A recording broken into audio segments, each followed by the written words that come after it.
Marc 2, 1, 17.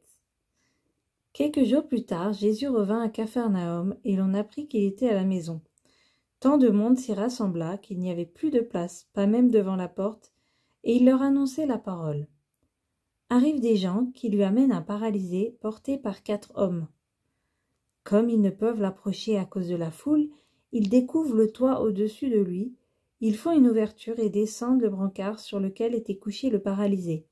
Voyant leur foi, Jésus dit au paralysé, « Mon enfant, tes péchés sont pardonnés. » Or il y avait quelques scribes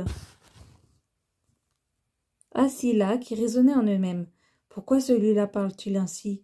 Il blasphème. Qui donc peut pardonner les péchés sinon Dieu seul ?»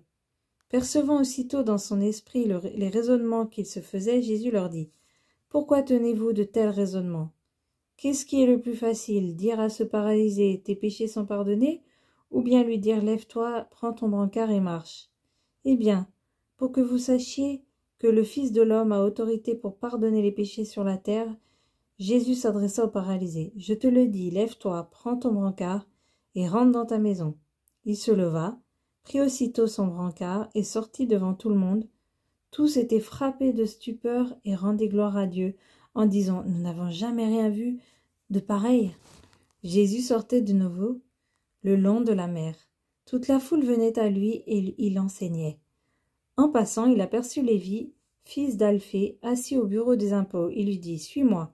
L'homme se leva et le suivit. Comme Jésus était à la table dans la maison de Lévi, beaucoup de publicains, c'est-à-dire de collecteurs d'impôts, et beaucoup de pécheurs vinrent prendre place avec Jésus et ses disciples, car ils étaient nombreux à le suivre. Les scribes du groupe des pharisiens, voyant qu'il mangeait avec les pécheurs et les publicains, disaient à ses disciples, « Comment il mange avec les publicains et les pécheurs ?»